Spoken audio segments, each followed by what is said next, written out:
ઓમ સ્વામિનારાયણાય નમઃ. સ્વામિનારાયણ હરે વચનામૃત વરતાલ પ્રકરણનું પહેલું નિર્વિકલ્પ સમાધિનું. સ્વામિનારાયણ હરે સંવત 1882 કાર્તિક સુધી એકાદશીને દિવસ સ્વામી શ્રી સહજાનંદજી મહારાજ શ્રી વરતાલ મધ્યે શ્રી લક્ષ્મીનારાયણના મંદિરથી ઉત્તરાધિકોરે ગોમતીજીને કાંઠે આંબાવાડિયામાં સિંહાસન ઉપર ગાદી તક્યા નંખાવીને વિરાજમાન હતા ને ધોળો સુરવાર ને ધોળો અંગરખો પહેર્યો હતો અને ગુઢા રંગનો રેટો કમરે બાંધ્યો હતો ને માથા ઉપર કસુંબર રેટો સોનેરી તારના છેડાવાળો બાંધ્યો હતો ને ખભે કસુંબર રેટો જરકસી છેડાનો વિરાજમાન હતો ને કંઠને વિશે ગુલાબના પુષ્પના હાર વિરાજમાન હતા ને માથા ઉપર ગુલાબના પુષ્પના તોરા વિરાજમાન હતા ને ભુજાઓને વિશે ગુલાબના ગજરા ને બાજુબંધ બાંધ્યા હતા.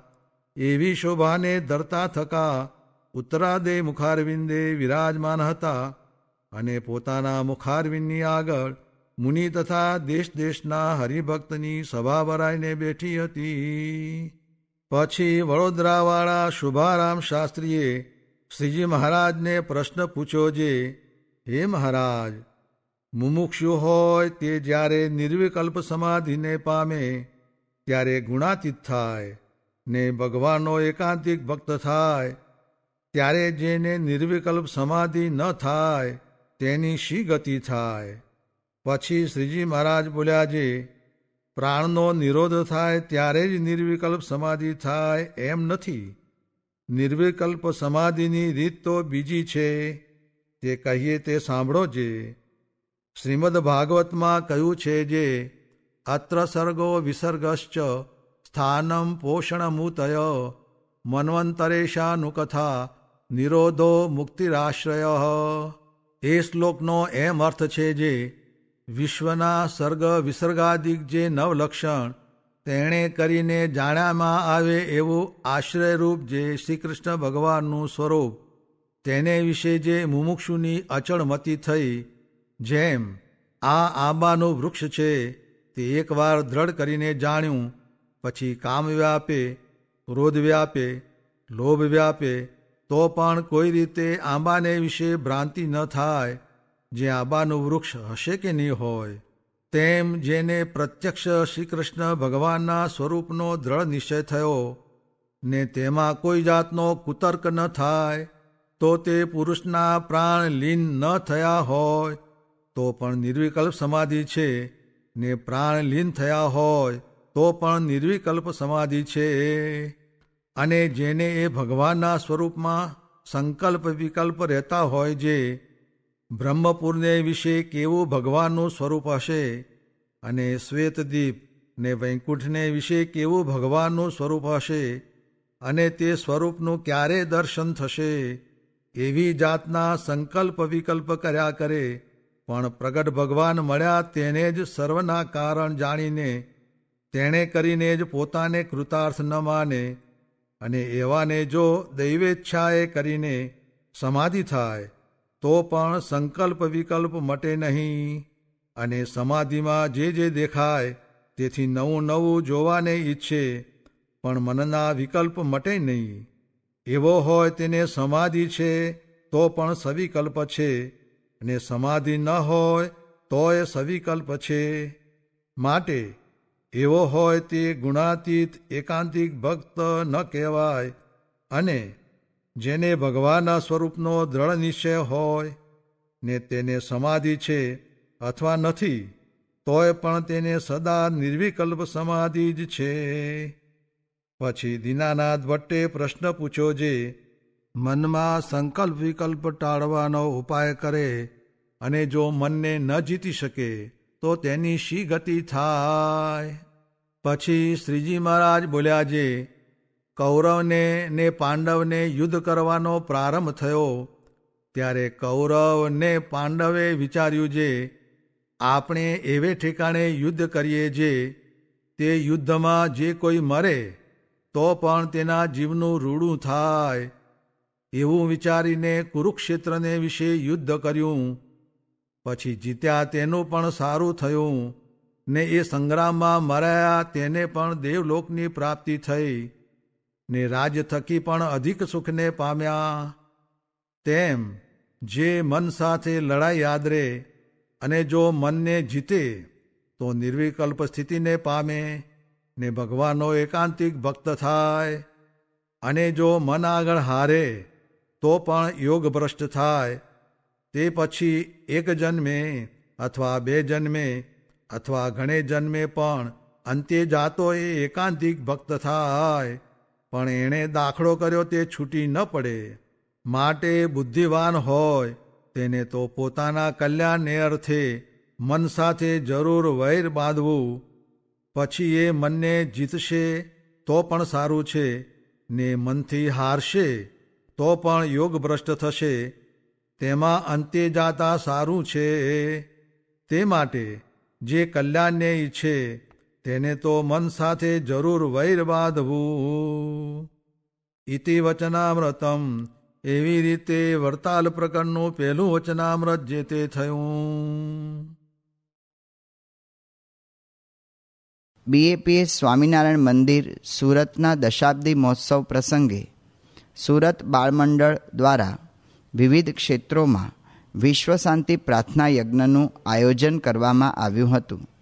આ કાર્યમાં જોડાનાર બાળકોને આશીર્વાદ આપતા પરમ પૂજ્ય પ્રમુખ સ્વામી મહારાજ મારાને પહેલું સ્મરણ કરીને મારાને યાદ કરીને જોગીબાને યાદ કરીને મહાપૂજા શરૂ કરજો. બધાના શાંતિ થશે, એમને લોકોને અને તમને શાંતિ થશે. તમે પછી પરીક્ષામાં પાસ સારું થશે, સારો અભ્યાસ થશે, નિયમ ધર્મની દૃઢતા થશે. પછી તોફાન નહીં કરવાનું, પછી બહારનું ખાવાનું નહીં, બહારનું ટીવી જોવાની નહીં. એ બધું પાછું તો આપણે કરવું પડે ને. એટલે છે ને બધા બરોબર છે. ટીવી કેટલા જોવે છે? બધા. એ વાહ, બધા ટીવી જોવે છે. જો હવે આપણે આ મહાપૂજા કરવા લોકોને ત્યાં જઈશું તો લોકોને કંઈક સંસ્કાર તો ક્યારે પડે કે આપણું વર્તન સારું હોય તો જ પડે ને. પહેલું આપણું વર્તન હોય તો જ પડે. એટલે તમે બધા જો ટીવી મૂકી, અત્યારે અભ્યાસ છે કરવો એટલે અભ્યાસ માટેની વાત છે. ટીવી છે એમાંથી તમારો અભ્યાસ બગડે, જીવન બગડે, બધું હેલફેલ થાય. અને બહારનું જે ભક્ષ્ય વસ્તુ હોય, જ્યાં દારૂ, માંસ, ડુંગળી, લસણ બધું હોય એ પણ ના ખવાય, ગમે તે હોય તો પણ. એટલે એ પણ બધી ડરતા રાખજો. કારણ કે આપણે જ્યારે બીજાને કંઈ સંસ્કાર આપવા જઈએ તો આપણા સંસ્કાર હોવો જોઈએ ને. આપણા સંસ્કાર જો ના હોય તો પછી બીજાને શું આવે? તું મેટ્રિક થયો હોય તો પછી બીજાને મેટ્રિકનો અભ્યાસ ભણાવી શકે ને, પણ તું ભણ્યો ના હોય તો ક્યાંથી થાય? એમ આપણે જો જે નિયમ ધર્મ બધા વાળીએ તો પછી બીજાને એનું થાય. ટીવી નહીં જોવાની, ખોટું બોલવાનું નહીં, ચોરી કરવાની. અભ્યાસ કરો છો એમાં ચોરી કાઢે ને ભગવાન સંભાળીને પેપર લખવાનું, બીજા એમ જોવાનું નહીં. બીજું ચીઠીઓ બીઠીઓ આવે તો નાખી દેવાની. કરો છો ને બધા? તારા સારું. ચોરી નહીં કરવાની, મારાની આજ્ઞા નથી. જૂઠું નહીં બોલવાનું, ઘરમાં નહીં, બહાર નહીં, દુકાન ગમે ત્યાં જઈએ તો આ બધું લેવાનું. એટલે જો આપણા સંસ્કાર હશે તો મહાપૂજા બધાને ફળશે અને તમારે પણ મોટું લાભ થશે. મા બાપ રાજી થશે. મા બાપને પગે લાગવાનું કહીએ છીએ તો આપણે કરું પગે. મા બાપ કોઈ વળે તો દુઃખ નહીં લગાડવાનું, કરીએ આપણા સારા માટે કહે છે એમ માનીને પગે લાગવાનું. હા, બધા કરજો. આશીર્વાદ. જય સોના. સ્વામિનારાયણ સ્વામીએ વાત કરી છે, દેશકાળ આવે તો સત્સંગીના ગામમાં પડ્યા રહીને ગુજરાન કરીએ પણ મરવાની તો બીક જ ન લાગે, ને કલ્યાણ તો ત્યાગીને ગ્રસ્ત એ બેયમાં છે. સ્વામિનારાયણ સ્વામીએ વાત કરી છે, મોરે તો મહારાજનો અનેક પ્રકારનો રાજીપો હતો અને પ્રથમના પ્રકરણમાં ધ્યાન કરવું, ત્યાગ રાખવો, સત્સંગ કરાવવો, મંદિર કરવા ને ભણાવવા ઇત્યાદિ અનેક પ્રકારનો રાજીપો હતો.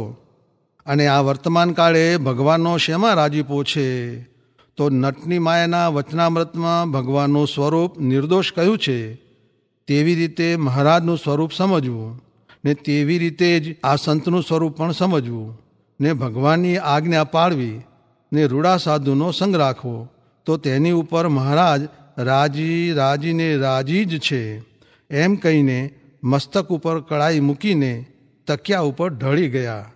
ને વળી એમ બોલ્યા છે, બીજું અધિક કાંઈ સમજવાનું નથી ને એટલું જ સમજવાનું છે જે મહારાજને પુરુષોત્તમ જાણવા ને આ સાધુને અક્ષર જાણવા ને આ બધાય અક્ષર છે અને ઓલ્યા મૂળ અક્ષર છે તે પણ અહીં દેહ ધરીને આવ્યા છે એ બે વાત પ્રથમના 71ના વચનામૃતમાં કહી છે ને એ બે વાતને તો નથી સમજ્યો ને તે વિના તો પિંગળ પુરાણ શીખ્યો, ગાતા વાતા શીખ્યો સર્વે સુર મેં, એક રામ નામ બોલવા ન શીખ્યો તો શીખ્યો સર્વે ગયો ધૂર મેં. એ વાત અમદાવાદના સાધુની આગળ કહી ને ગાદી ઉપર હાથ નાખ્યો. સ્વામિનારાયણ હરે સ્વામીએ વાત કરી છે આટલું સમજવાનું છે જે દેહને મૂકીને જેને મળવું હતું, જેને પામવું હતું ને બીજા ભક્ત પણ દેહને મૂકીને જેને પામ્યા છે તેને આપણે છતી દેહે જ પામ્યા છીએ. તેના તે જ ભગવાન ને તેના તે સાધુ છે. પણ આપણને જે પ્રાપ્તિ, મહિમા, સુખ અને લાભ થયો છે તેને આપણે ઓળખતા નથી. કેમ જે ભગવાનની માયાએ બાંધી લીધા છે ને અજ્ઞાન એટલું દુઃખ છે. આ વાત વારંવાર 5 વખત કરી ને દેહને મૂકીને કાંઈ જોવું બાકી રહ્યું નથી. દેહને મૂકીને આ મળ્યા છે તેની પાસે જાવું છે. આના આ ભગવાન છે, આના આ સાધુ છે. સ્વામિનારાયણ હરે સ્વામીએ વાત કરી છે પ્રગટ ભગવાન વિના કરોડ નિયમ પાળે પણ કલ્યાણ ન થાય, અને પ્રગટ ભગવાન ને આ પ્રગટ સાધુની આજ્ઞાથી એક નિયમ રાખે તો કલ્યાણ થાય. ને આજ તો મોજ આપી છે તે મોજનું મૂળ હોય નહીં. માટે 11 નિયમ પાળવા ને મહારાજને ભગવાન પુરુષોત્તમ સર્વના કારણ સમજવા એવી જ્ઞાનની દ્રઢતા કરવી. તેને કાંઈ કરવું રહ્યું નથી. ભજન ઓછું થશે, તીર્થ ઓછા થશે તેની ફિકર નથી. સ્વામિનારાયણ હરે સ્વામીએ વાત કરી છે ઉપાસના દ્રઢ હોય ને ધન સ્ત્રીમાં લેવાઈ જાય તે અલ્પ દોષ કહેવાય. ત્યારે હરિશંકરભાઈએ પૂછ્યું છે લોકમાં તો જે ન લેવાતો હોય તેનું સારું દેખાય. ત્યારે સ્વામી બોલ્યા છે લોકનું શું કામ છે, મૂળ તપાસો ને. સ્વામિનારાયણ હરે સ્વામીએ વાત કરી છે મહારાજ કહેતા છે હરિજનના અવગુણ હું જોતો નથી, અવગુણ દેખાય છે તો આડું જોઉં છું. જેમ લોકમાં મા બહેનને ઉઘાડા દેખે તો આડું જોઈએ તેમ. સ્વામિનારાયણ હરે સ્વામીએ વાત કરી છે જગતમાં દાન પુણ્ય સદાવ્રત ઘણા કરે છે, પણ દ્રૌપદીની ચીંથરી તથા વિદુરની ભાજી તથા સુદામાના તાંદુલ એટલું લખાણું. ભગવાન તો અધમ ઉદાહરણ છે, પતિત પાવન છે ને અશરણ શરણ છે. પણ ભગવાનનો આશરો કરે તો તે ઉપર અજામેળ તથા વેશ્યાની નિયમ પાળ્યાની વાત કરી. માટે આધાર વિના દ્રઢતા રહે નહીં. આધાર તે શું છે? કૂવામાં બુડતા હોઈએ ને મૂળિયું હાથમાં આવે તો નહીં બુડાય એવી દ્રઢતા રહે છે. તેમ પ્રગટ મૂર્તિના આધારથી મોક્ષની દ્રઢતા રહે છે. તે ઉપર ઇન્દ્રની વાત કરી જે નારદજીના વચનથી પોતાના ભાઈ વામનજીને ભગવાન જાણીને તેનું ધ્યાન કર્યું. તેથી 4 બ્રહ્મહત્યા ટળી. પ્રગટ સૂર્યથી અજવાળું થાય, પ્રગટ જળથી મળ ધોવાય ને પ્રગટ ચિંતામણીથી દ્રવ્યની ભૂખ જાય.